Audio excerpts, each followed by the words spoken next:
Kalau begini terus, kita harus bagaimana? Dagangan hampir tidak tersentuh. Uang selembar pun belum masuk sejak pagi. Suara Pak Slamet terdengar berat, menahan jenuh yang menumpuk. Ia duduk di kursi plastik dekat gerobak mie ayam dengan wajah lesu. Sesekali tangannya mengusap keringat yang membasahi keningnya. Bu Wati memandang suaminya dengan senyum tipis. Tangannya sibuk merapikan mangkuk-mangkuk kosong yang tertumpuk rapi. Pak, jangan patah semangat dulu. Kita sudah melewati hal yang jauh lebih berat daripada ini. Pembeli pasti datang. Kita hanya perlu sabar. Pak Slamet menghela nafas panjang. Sudah hampir 3 bulan kita berjualan di sini. Hari ini lebih sepi dari sebelumnya. Aku khawatir uang sewa kontrakan tidak cukup bulan depan. Rezeki tidak akan salah alamat, Pak. Selama kita berusaha, pasti ada jalan. Kalimat Bu Wati terdengar sederhana, namun di matanya tampak kekhawatiran yang tidak kalah besar. Wanita itu hanya pandai menyembunyikan rasa takut itu demi menjaga hati suaminya tetap tegar. Di depan mereka terbentang pasar tradisional yang riuh. Suara pedagang, pembeli, deru motor jalanan, dan panggilan pedagang sayur menciptakan hiruk-pikuk yang memadati telinga. Namun, di tengah keramaian itu, gerobak mie ayam mereka terlihat asing, seperti tidak dianggap keberadaannya. Orang-orang berjalan melewati tanpa menoleh. Pak Slamet memandang gerobak mereka dengan tatapan getir. Kayunya mulai kusam. Cat merah yang dulu cerah terkelupas di bagian sisi. Roda kiri sedikit oleng sehingga harus ditopang batu bata. Aroma kuah ayam dari panci besar mengepul lembut, tetapi sepertinya tidak cukup menarik perhatian siapapun. Beberapa menit kemudian, seorang anak laki-laki kecil menghampiri, melihat-lihat menu dengan ragu. Pak Slamet segera bangkit dan tersenyum lebar. Mau pesan, Dek? Mie ayamnya enak. Ini, bumbu ayamnya baru matang. Anak itu menatap sebentar, lalu menggeleng. Maaf, Pak, Mama cuma nyuruh beli roti bakar. Ia pergi tanpa menoleh lagi. Pak Slamet terdiam. Tangannya mengepal pelan, menggenggam rasa kecewa yang menancap tajam. Pak Slamet dan Bu Wati adalah sepasang suami istri yang berasal dari sebuah desa kecil di pinggir hutan. Mereka berangkat ke kota dengan harapan sederhana, ingin mengubah nasib. Di desa, Pak Slamet bekerja sebagai buruh bangunan musiman. Upah harian tidak menentu, kadang dapat panggilan, kadang tidak. Sementara Bu Wati membuat kue basah dan menitipkannya ke warung setiap pagi. Uang pendapatan itulah yang akhirnya mereka tabung, sedikit demi sedikit, sampai akhirnya bisa membeli gerobak kecil dan memutuskan untuk pindah ke kota. Bu Wati datang dari keluarga pedagang. Ayahnya dulu berjualan makanan di sekolah-sekolah. Bu Wati belajar banyak tentang bumbu dan racikan sejak usia belia. Sementara Pak Slamet, meski tidak pernah berjualan sebelumnya, adalah lelaki pekerja keras yang tidak mudah menyerah.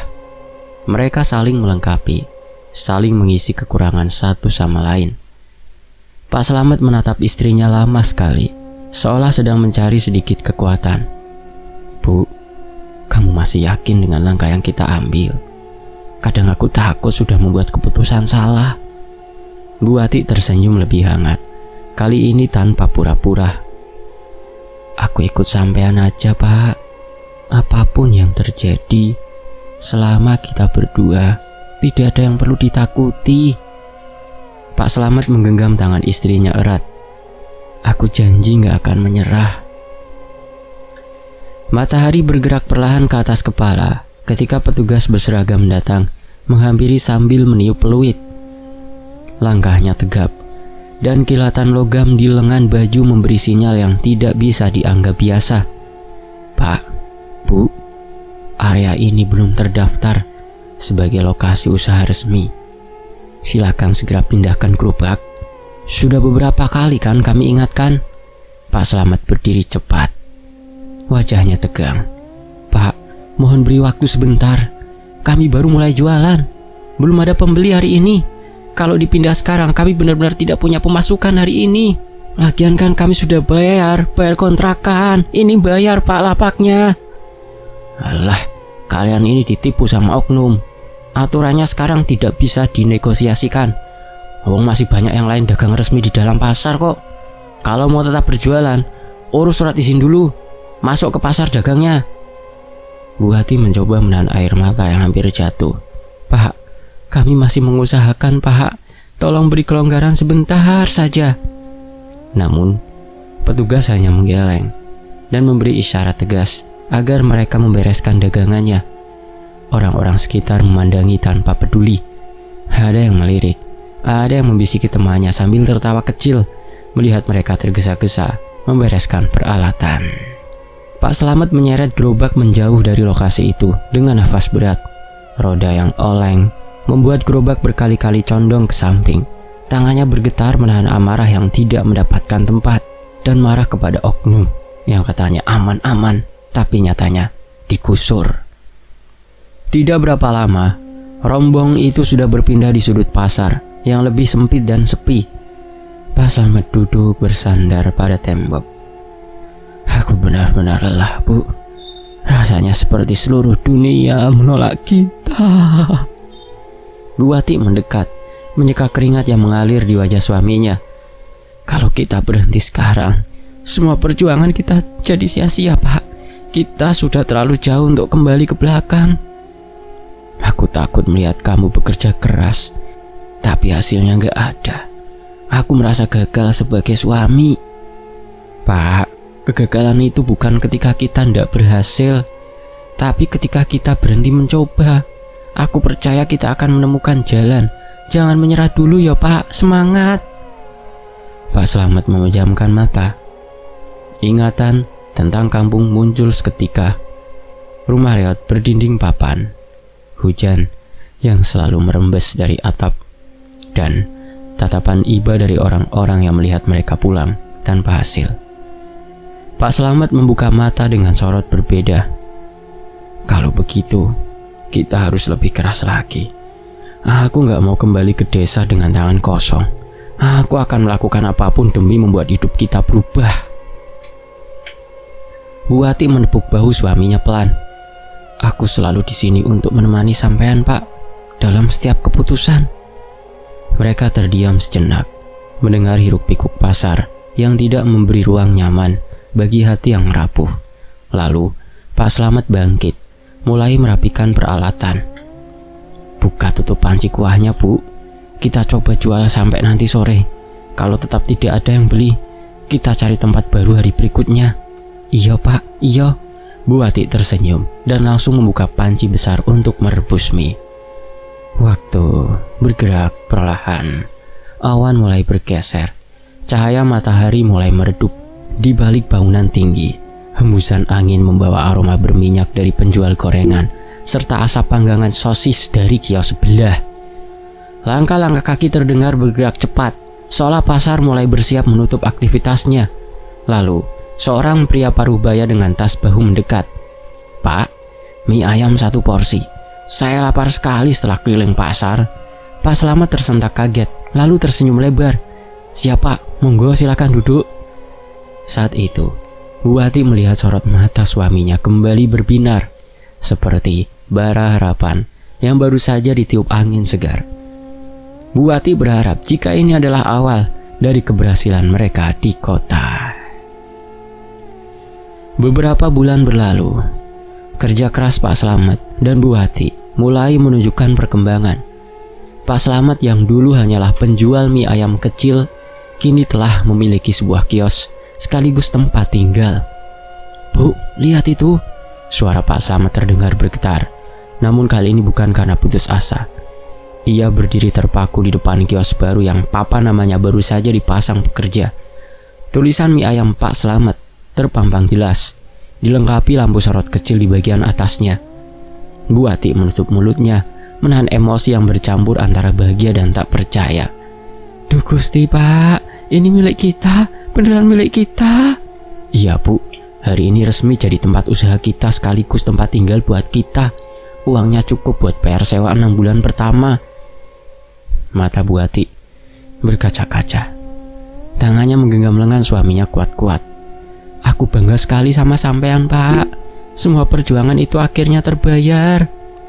Pak Slamet mengusap keringat di tengkuknya sambil mengamati kios yang kini jauh lebih besar dan terang dibanding tempat mereka dulu. Gerobak kayu yang lusuh sudah tidak ada di sana. Kini, di depan mata mereka berdiri sebuah ruang usaha berdinding kokoh dengan pintu geser besi dan cat dinding putih bersih. Kompor besar mengkilat, panci stainless mengeluarkan kepulan hangat dari rebusan kuah ayam yang mengisi udara. Besok kita mulai jualan dari pagi. Aku sudah store untuk beli bahan, tinggal beresin sedikit bagian dapur. Bu Ati tersenyum tak lepas dari wajahnya. Alhamdulillah Pak, kita dapatkan kesempatan baru. Pak Slamet mengangguk pelan. Wajahnya tampak serius, seolah menyimpan sesuatu di balik senyum itu. Lebih baik sekarang kita fokus dulu ke konsumen. Kita harus bisa pertahankan kepercayaan mereka. Itu saja yang penting saat ini. Bu Ati mengangguk cepat. Sejak kios itu dibuka, suasana pasar mulai berubah. Aroma kuah yang keluar dari dapur mengundang banyak orang untuk datang. Pada hari pertama saja, antrian pembeli sudah mengular sampai trotoar. Kursi tak pernah kosong. Suara sendok dan mangkuk saling beradu tanpa henti. Tawa pembeli terdengar riuh, dan setiap orang memuji rasa mie ayam yang diracik Bu Ati. Seorang pembeli perempuan mengenakan kerudung biru menatap piring kosongnya dengan takjub. Pak, bumbunya ini apa ya? Rasanya beda banget. Saya belum pernah makan mie ayam senak ini. Full rempah, tanpa MSG. Pak Slamet tersenyum sopan. Resep keluarga turun-temurun Bu, diracik dengan sepenuh hati. Rempah-rempah pilihan. Saya pasti balik lagi. Suami saya juga harus coba. Wah, ini luar biasa. Semakin hari, pembeli semakin banyak berdatangan di warung Pak Slamet. Bahkan, orang-orang rela berdiri mengantri, memegang nomor urut. Beberapa dari mereka ada yang sampai menunggu di luar kios sambil melirik jam berkali-kali. Pak, kapan giliran saya? Saya sudah nunggu hampir 1 jam. Sabar ya Mas, tinggal menunggu pembuatan mie saja. Ramai yang tak pernah mereka bayangkan sebelumnya. Uang masuk mengalir deras. Laci kas tak pernah kosong. Kantong plastik sisa omset menumpuk setiap hari. Mereka bekerja tanpa sempat duduk. Seusai warung tutup, Bu Ati merapikan meja-meja, menumpuk kursi, dan membersihkan sisa-sisa makanan. Tangannya sibuk, peluh membasahi keningnya. Tapi suara ramai pembeli yang masih terngiang di telinga membuat rasa capek itu tidak berarti. Pak, alhamdulillah ya, hari ini lebih ramai lagi. Hari-hari berikutnya, pesanan terus mengalir tanpa henti. Warung itu seperti magnet besar yang menarik setiap orang untuk datang. Seorang karyawan baru bernama Rino hampir tidak berhenti berlari mengantar pesanan. Pak, ini antrian nomor 12. Mereka sudah nunggu lama. Bilang saja sebentar lagi siap. Suasana di warung terlihat begitu ramai. Para pelanggan yang sedang makan menunjukkan raut wajah puas dan bahagia.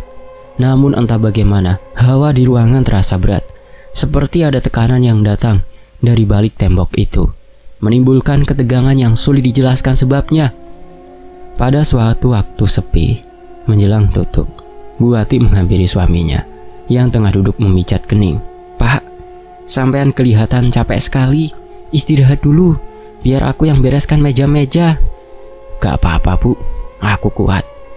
Sampean yakin Pak? Jangan sampai sampean sakit loh. Nanti siapa yang bantuin bikin mie ayam? Bu Ati mendekat ke arah suaminya. Tangannya memijat pundak Pak Slamet dengan pelan. Iya Bu, aku yakin Kalau aku gak enak badan, aku janji bakal ngomong sama kamu. Pak Slamet tersenyum, senyum yang terlihat begitu dipaksakan. Bu Wati tersenyum tipis. Aku selalu percaya sama sampean, Pak. Aku hanya tidak ingin sampean memikul semuanya sendirian. Di dalam warung, orang-orang masih tertawa. Suara mangkuk masih berdenting. Aroma mie ayam masih memancing selera. Suatu pagi, Pak Slamet yang baru saja mandi langsung menghampiri sang istri yang sibuk mengupas bawang di dapur kios. Tangannya meraih cangkir berisi kopi panas, lalu meneguknya sedikit. Bu, hari ini akan ada calon rewang buat kita. Katanya mau kesini. Bu Wati langsung menghentikan aktivitasnya. Ia menoleh ke arah Pak Slamet yang duduk di kursi plastik. Orang rewang, karyawan baru, sampean yakin, Pak? Yakin, Bu. Warung ini semakin hari semakin rame. Jadi gak ada salahnya kalau kita nambah karyawan lagi. Belum sempat Bu Wati menjawab, Pak Slamet segera meninggalkan dapur. Kakinya berjalan ke arah kamar yang ada di sudut kios. Jam menunjukkan pukul 10 siang. Warung mie ayam Pak Slamet sudah mulai ramai didatangi para pembeli. Tidak berapa lama, seorang pemuda menghampiri Pak Slamet yang duduk di meja kasir. Permisi Pak, nama saya Suaib. Saya calon rewang yang baru yang akan melakukan interview hari ini. Suara seorang pemuda terdengar sopan. Tubuhnya kurus tinggi, mengenakan kaos hitam sederhana dan celana jeans pudar. Pak Slamet menoleh dari balik meja kasir. Kamu sudah bawa KTP sama kakak? Ada Pak, saya juga sudah punya pengalaman kerja di warung bakso dekat terminal. Kalau perlu referensi, saya bisa tunjukkan. Pak Slamet mengangguk kecil. Bagus, kamu mulai hari ini saja. Banyak yang perlu dibereskan. Wajah Suaib langsung berubah cerah. Terima kasih banyak Pak, saya akan bekerja sebaik mungkin. Bu Wati yang sedari tadi membereskan mangkuk tersenyum ramah kepada pemuda itu. Selamat bergabung Mas Suaib. Kita semua di sini seperti keluarga. Kalau ada yang kamu bingung, tanya saja. Siap Bu, saya akan belajar. Suasana hari-hari berikutnya di warung itu begitu intens. Kursi-kursi jarang kosong. Antrian pelanggan meluber hingga luar pintu. Suaib membantu di bagian dapur membersihkan bahan, mengangkat panci besar, menyiapkan topping ayam cacah, hingga mencuci mangkuk tanpa henti. Walau tugasnya berat, ia tidak pernah mengeluh. Pak, saya sudah bersihkan panci rebusan. Setelah ini saya rapikan meja cukit ayamnya. Cepat belajar kamu ya. Hebat. Pak Slamet menepuk bahunya singkat. Saya lihat kamu rajin. Saya suka. Suaib tersenyum bangga. Saya ingin bantu warung ini tambah maju Pak. Lanjut kerja ya, jangan banyak ngobrol. Jawaban itu terdengar dingin, tapi Suaib hanya menunduk dan kembali ke dapur. Bu Wati menghampirinya pelan. Jangan tersinggung Mas Suaib. Belakangan ini Pak Slamet lebih banyak diam. Dia memikirkan banyak hal. Gak apa-apa Bu, saya mengerti. Saya hanya ingin bantu meringankan. Nah, itu sikap yang saya suka. Hari-hari di warung itu berjalan begitu cepat. Suaib akrab dengan semua pekerja dan pelanggan. Banyak yang memuji kinerjanya karena ia cekatan dan sopan. Dalam waktu singkat, ia dipercaya mengurus bahan di dapur bagian dalam yang tidak boleh sembarang orang masuk. Namun, udara di dapur terasa berbeda. Tidak seperti bagian depan yang penuh tawa dan suara sendok mangkuk. Di bagian dalam selalu ada rasa sesak yang menempel di tengkuk, bahkan tanpa alasan jelas. Setiap menjelang maghrib, hidung Suaib mencium aroma melati pekat yang menusuk seperti menempel pada langit-langit ruangan. Kayaknya tiap hari selalu bau melati menjelang maghrib. Suaib menggosok hidungnya yang tidak gatal. Semakin hari, aroma melati semakin menyengat. Bahkan beberapa kali membuat perut Suaib terasa seperti diaduk. Suaib yang awalnya memutuskan untuk tidak menanyakan apapun, kini memutuskan untuk bertanya kepada Rini, pekerja yang sudah lama ada di warung itu. "Nok, apa di warung ini sering ada bau melati?" tanya Suaib penasaran. "Bau melati itu udah biasa di warung ini. Sejak awal aku masuk, bau itu sudah ada. Cuma aku nggak tahu di mana letak melati itu. Aneh, gumam Sueb pelan. Suaranya lirih nyaris seperti bisikan. Waktu berjalan begitu cepat. Suatu senja ketika warung nyaris tutup, angin dari celah pintu dapur membawa aroma melati jauh lebih kuat dari biasanya. Seperti menabrak wajah, Sueb berusaha mencari asal bau melati yang selama ini ia cium. Rasa ingin tahu menuntunnya mendekat perlahan. Bau itu rupanya berasal dari bawah meja besar, tempat ia biasa menaruh baskom mie. Di bawah meja itu, tergeletak nampan berisi bunga melati putih yang ditaburkan acak. Sebuah kepala ayam warna hitam dengan mata terbuka menghadap ke atas. Dan sesuatu yang tampak seperti kain panjang yang kotor. Kain itu sobek di beberapa bagian, kecoklatan, dan di permukaannya menempel serpihan tanah yang menggumpal keras. Warna tanahnya pucat keabu-abuan, seperti pernah berada di dalam lubang gelap sangat lama. Sueb mundur satu langkah, nafasnya tersengal. Tanpa sadar, ia menabrak rak bumbu dan botol kecap jatuh ke lantai, pecah dengan suara keras. Sueb langsung berlari keluar dapur, tubuhnya gemetar hebat. Ia mengambil jaketnya dan bergegas menuju pintu depan. Bu Ati memanggilnya dengan nada bingung. Sueb, kamu mau kemana? Belum selesai bersih-bersih. Saya ada urusan penting, Bu. Permisi. Wajahnya pucat pasi. Tubuhnya tidak bisa berhenti gemetar. Langkahnya limbung seperti baru saja lolos dari sesuatu yang ingin menelan dirinya. Sueb lari keluar pasar, menembus kerumunan, menuju musola kecil di belakang bangunan kios. Di sana, seorang ustadz yang sering duduk membaca kitab tersentak melihat wajah Sueb. Kamu kenapa, nak? Wajahmu seperti orang ketakutan berat. Tolong ustadz, saya lihat hal yang saya tidak tahu harus bagaimana. Suaranya bergetar tanpa kendali. Tenangkan dulu. Duduk, tarik napas. Sueb menceritakan semua yang ia lihat. Dari aroma melati, kantong hitam, kepala ayam hitam, hingga kain panjang berlumur tanah kuburan. Ustadz Rahmat menatapnya lama sekali. Nafasnya pelan namun terkontrol, seperti sedang memilih kata yang paling tepat. Kamu harus tahu sesuatu, nak. Pemilik warung itu tidak mencapai keberhasilan lewat jalan biasa. Mereka mengikat perjanjian yang sangat berat. Apa maksud Ustadz? Mereka menggunakan jalan gelap. Mereka memanggil sosok yang berasal dari liang kubur. Sosok itu menuntut nyawa manusia sebagai ganti kelancaran usaha, dan perjanjian itu harus dipenuhi setiap 1 tahun sekali. Sueb menelan ludah yang terasa seperti batu. Lalu, karena pihak yang membuat perjanjian tidak boleh menyerahkan keluarganya sendiri, mereka harus memilih orang luar, orang yang dekat, yang dipercaya. Kamu baru bekerja, belum punya keluarga di kota, dan mudah hilang tanpa banyak jejak, dan tidak ada yang nyari. Sueb tersentak keras, seperti ditampar. Jadi maksud Ustadz, saya yang akan dijadikan tumbal. Ustadz Rahmat menatap matanya dalam-dalam. Jika kamu bertahan di warung itu, kamu akan mati. Air mata Sueb jatuh tanpa bisa ditahan. Jadi saya harus bagaimana? Kamu harus pergi dari sana secepatnya. Jauhkan dirimu, putus semua hubungan, dan nanti malam kita lakukan ruqyah agar ikatan yang sudah ditempelkan pada tubuhmu diputus sebelum mereka menjemput. Kita hilangkan tanda itu. Sueb tidak sempat menjawab karena tubuhnya mulai bergetar hebat. Dadanya sesak hingga sulit bernafas. Tangannya mencengkram lantai kayu musola. Ustadz, saya takut. Kamu harus kuat. Jika kamu mengendur sedikit saja, roh itu akan datang menagih.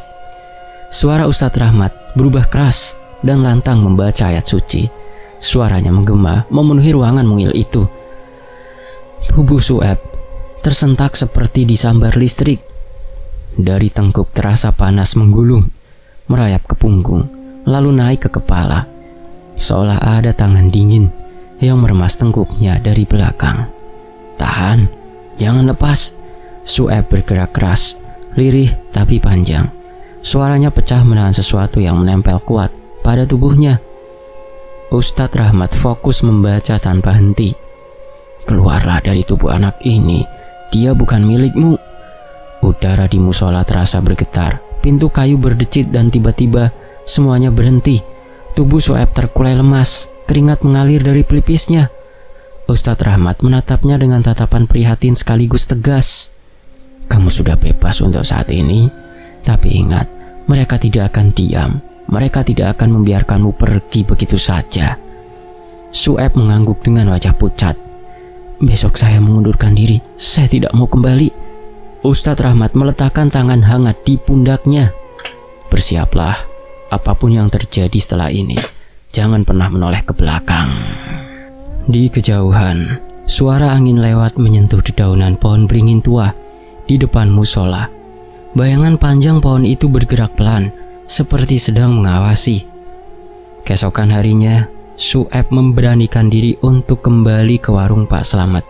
Bukan untuk bekerja, namun untuk mengundurkan diri seperti yang diperintahkan Ustadz Rahmat kemarin siang. Pak, saya ingin bicara. Suara Su'aib bergetar saat menghampiri Pak Slamet di dapur belakang warung. Pak Slamet berhenti mengaduk panci, menoleh pelan. Bicara apa? Saya mau berhenti bekerja mulai sekarang. Hening menyergap ruangan itu. Bunyi panci beradu pelan terdengar seperti memecah udara. Bu Wati yang semula menyusun mangkuk menoleh kaku. Wajahnya menegang. Kenapa mendadak begitu? Suara Bu Wati terdengar datar namun tajam. Saya merasa nggak sanggup. Badan saya seperti hilang tenaga tiap pulang kerja dan kepala berputar berat. Saya minta maaf. Pak Slamet menarik nafas panjang. Matanya menatap langsung ke arah Su'aib. Warung ini sedang butuh tenaga. Kamu berguna di sini. Jangan buat keputusan gegabah. Su'aib menunduk. Jempol tangannya saling menekan keras, seperti menahan gemetar. Bukan karena saya tidak menghormati bapak sama ibu. Saya hanya ingin pulang kampung untuk istirahat. Bu Wati melangkah mendekat. Nada suaranya turun. Terdengar lembut tetapi menusuk halus. Masalah apa yang membuat kamu memutuskan begini? Kami sudah anggap kamu seperti keluarga. Tidak ada masalah apa-apa, Bu. Saya hanya benar-benar ingin pulang kampung karena mau istirahat. Gerakan tangan Bu Wati tiba-tiba kuat mencengkram lengan Su'aib. Cengkraman itu terasa dingin seperti logam baru keluar dari es. Su'aib tersentak karena rasa perih menyambar sampai bahu. Kamu bisa pulang dulu 2 atau 3 hari. Nanti kamu bisa kembali kerja lagi. Suara Bu Wati rendah, tidak keras, namun terasa berat menghantam dada. Iya toh Pak. Pak Slamet menatap tajam. Ibu benar Eb, lebih baik kamu izin pulang saja. Kami akan nunggu kamu sampai kamu siap kerja lagi. Su'aib melepaskan tangan Bu Wati dengan hentakan kecil, lalu menjauh selangkah. Maaf Bu, orang tua saya melarang saya kembali ke kota. Tanpa menunggu balasan, ia berlari keluar pintu dapur.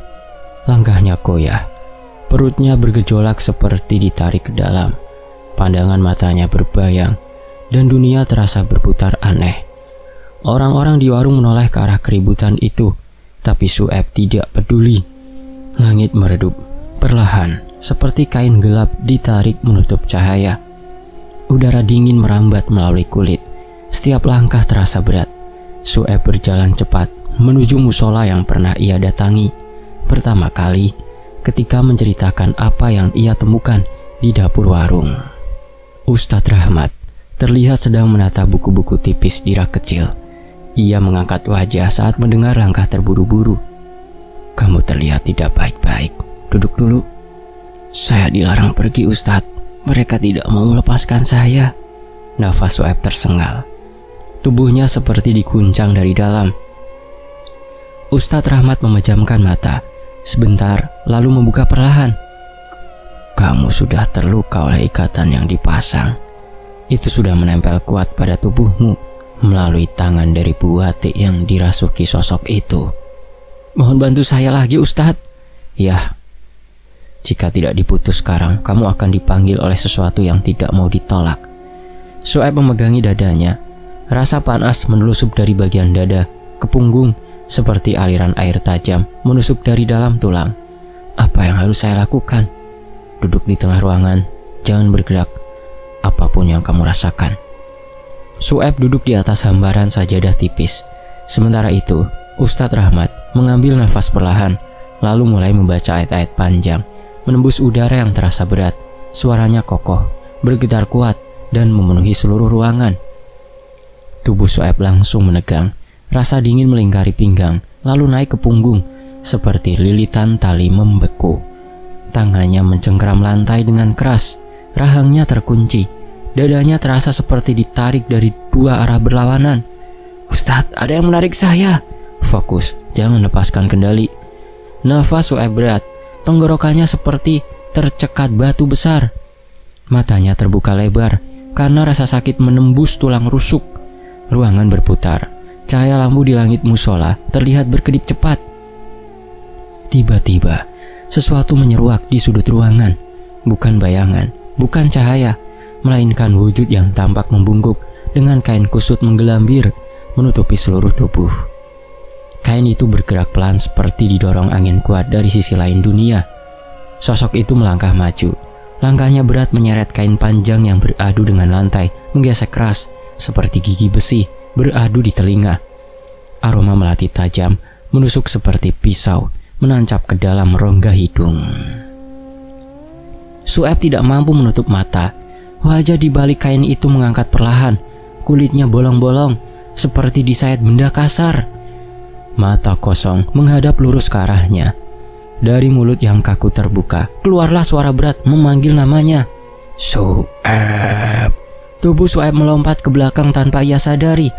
Suaranya pecah, menjerit keras, bukan karena takut, melainkan rasa sakit dari dadanya, seperti direnggut paksa oleh kekuatan tak terlihat.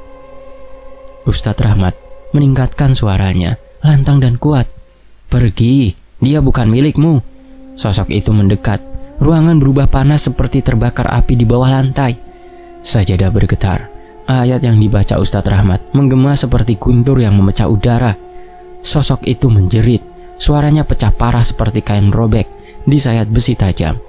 Sosok itu mundur setengah langkah, namun masih mendekat seakan menyerang balik. Keluar dari tubuhnya. Su'aib menjerit panjang. Suara dari dalam tenggorokannya keluar seperti dua suara bertindihan. Satu suara miliknya, satunya berat dan parau seperti bukan manusia. Su'aib menjerit panjang. Suara dari dalam tenggorokannya keluar seperti dua suara bertindihan.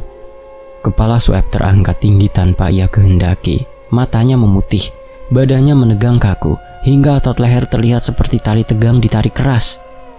Ustadz Rahmat melangkah maju. Satu tangan mendorong ke arah dada Su'aib tanpa menyentuh tubuhnya. Dengan kuasa Allah, lepaskan ikatannya. Suara dentingan keras terdengar seperti logam patah.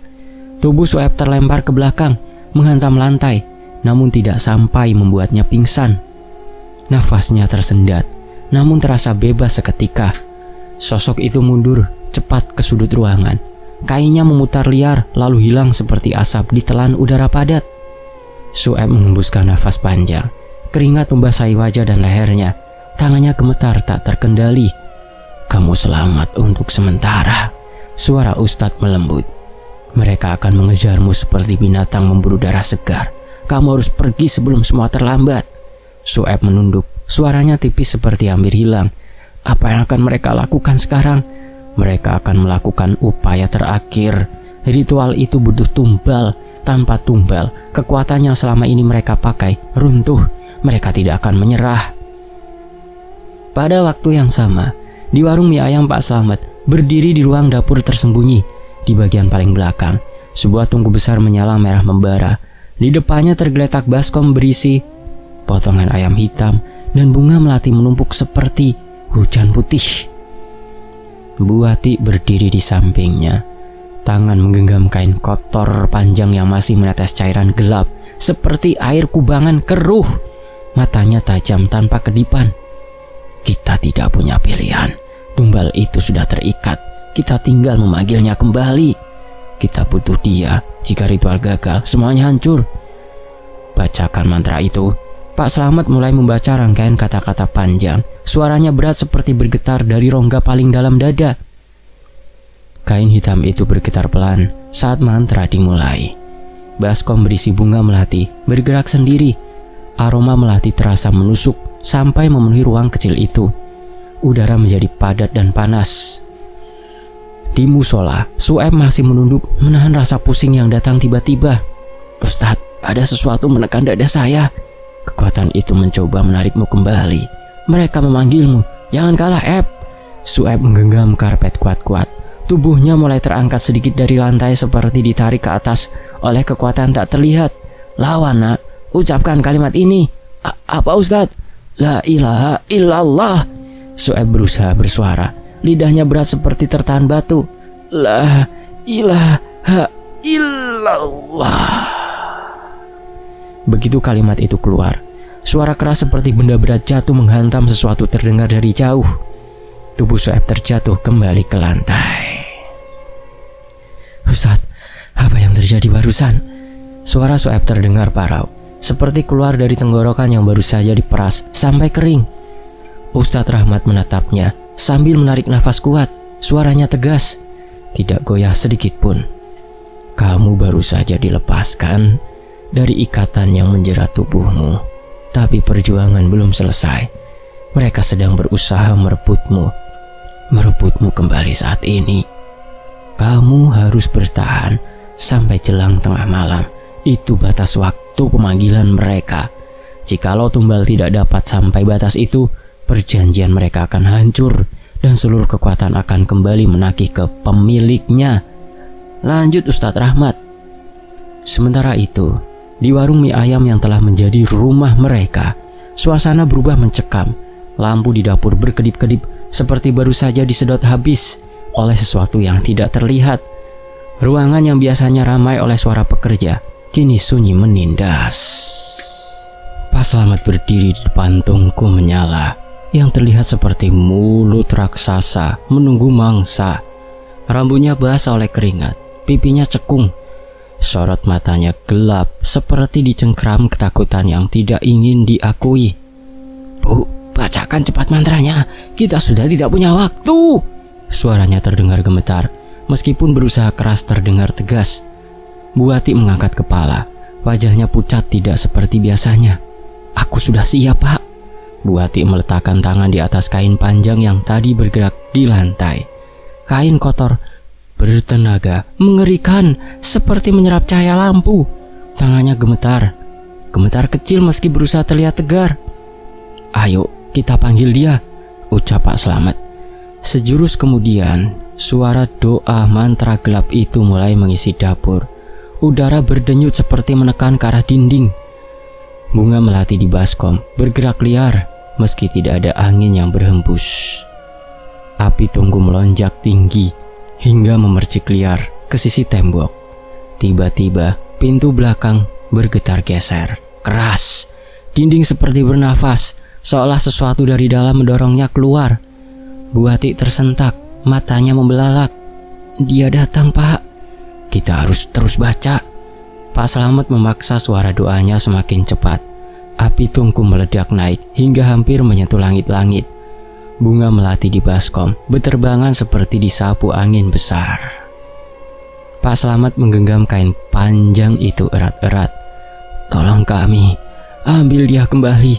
Kami memberikan tumbal." Suara geraman rendah terdengar dari dalam tungku, seperti sesuatu besar bernafas melalui bara. Bu Ati mundur setengah langkah, tubuhnya gemetar hebat. "Pak, ada yang naik dari api." Sesuatu muncul dari dalam tungku. Bentuk tubuh besar, terbungkus kain putih kotor menggelembung oleh udara panas. Bahkan sebelum wajahnya terlihat, suara tawa retak memenuhi dapur, bergetar merobek keheningan. Bu Ati memejamkan mata. "Kita harus selesaikan. Kita harus tarik dia ke sini." Pak Slamet mengangkat tangan ke atas. "Sueb, kembalilah." Api memancar semakin liar, menghantam langit-langit. Seluruh ruangan terguncang seperti gempa. Meja-meja terbalik, panci besar melayang terlempar, dan bunga melati terbakar habis dalam sekejap. Jeritan panjang terdengar memecahkan udara. Pak Slamet memegangi wajahnya, berteriak histeris. Ah! Bu Ati jatuh terduduk, tangan memukul lantai keras-keras. Jangan tinggalkan kami. Kami sudah memberi segalanya. Api merayap melalui dinding seperti lidah panjang mencari mangsa. Suara tawa dua arah menggema mengerikan. Tawa manusia memanjang bercampur suara rendah, berat, seperti batu yang dipaksa bicara. Semuanya meledak dalam satu jeritan panjang yang merobek malam. Api menelan seluruh ruangan dalam hitungan detik. Tetangga-tetangga berteriak keras. Tolong, ada kebakaran di warung mie ayam Pak Slamet. Cepat ambil air, panggil pemadam. Orang-orang berlarian membawa ember. Namun api seperti enggan padam. Semakin tinggi, justru semakin membara seperti punya nyawa. Jeritan terakhir terdengar panjang dari dalam bangunan. Jangan! Lalu suara tawa berat pecah seperti memecahkan langit. Pagi menjelang, asap hitam masih mengambang rendah di atas puing-puing bangunan yang hangus. Bau melati terbakar menusuk hidung setiap orang yang berdiri menatap reruntuhan. Petugas pemadam mengangkat dua tubuh yang hangus membatu, masih dalam posisi duduk, saling mencengkeram tangan erat sekali. Ekspresi wajah mereka terbelalak, mata membesar, seolah menyaksikan sesuatu yang tidak seharusnya dilihat manusia. Seorang warga menutup mulutnya dengan telapak tangan. Ya Allah, wajah mereka seperti membeku dalam teriakan. Ustadz Rahmat hadir dengan Su'aib berdiri di belakangnya. Wajahnya pucat, langkah goyah. Seorang bapak menghampiri. Ustadz, apa yang sebenarnya terjadi? Ustadz Rahmat menatap puing-puing yang masih mengepulkan asap halus. Mereka melanggar perjanjian gelap ketika tumbal gagal diberikan. Yang mereka panggil datang menagih nyawa pembuat perjanjian. Jadi api itu bukan dari tunggu atau kompor. Itu adalah harga dari keserakahan manusia yang memperjualbelikan nyawa. Su'aib menggenggam lengan Ustadz Rahmat, suaranya lirih. Berarti saya bebas, Ustadz? Ya, kamu selamat. Tapi kenangan itu akan tinggal selamanya di dalam dirimu. Ustadz Rahmat tersenyum kecil. Ada sorot lelah di kedua mata tuanya. Beberapa minggu kemudian, setelah memastikan kondisi tubuhnya membaik, Su'aib pulang ke kampung halamannya. Su'aib yang awalnya sangat keras kepala dan selalu menganggap pekerjaan ayahnya sebagai petani terlalu melelahkan, kini justru dengan sukarela membantu ayahnya menanam padi. Kamu gak pengen ke kota lagi, Le? Tanya Bu Siti, ibu Su'aib. Enggak, Bu. Hidup di desa jauh lebih enak daripada di kota. Ya gitu. Kamu anak kami satu-satunya. Sudah seharusnya kamu yang merawat anak kita, bukan orang lain. Pak Bakri menepuk pundak Su'aib. Bu Siti tidak bertanya lagi. Ia tahu jika putranya sudah berpindah keinginan, itu berarti ada trauma yang ia bawa saat ada di tempat sebelumnya. Hari-hari dilalui Su'aib dengan penuh keyakinan. Su'aib yang dulu jauh dari agama, kini menjadi sosok yang tidak pernah sekalipun meninggalkan sholat. Bagi Su'aib, kehidupannya saat ini adalah kesempatan kedua yang Allah berikan agar bisa berubah menjadi manusia yang lebih baik. Sementara itu, di warung mie ayam bekas kebakaran, kini berdiri sebagai puing hitam berdebu. Tidak ada satu orang pun berani menyentuhnya. Malam-malam tertentu, orang-orang yang lewat mengaku mendengar suara roda gerobak didorong pelan, lalu berhenti tiba-tiba. Ada yang mencium bau melati menyengat keluar dari celah dinding hangus. Orang-orang percaya apa yang ada di dalam puing-puing bangunan yang sebagian besar hangus itu masih dihuni oleh makhluk tak kasat mata. Selesai. Demikianlah sebuah kisah. Wayne Anthony pamit. Terima kasih semuanya. Sampai jumpa di kisah berikutnya. Wassalamualaikum.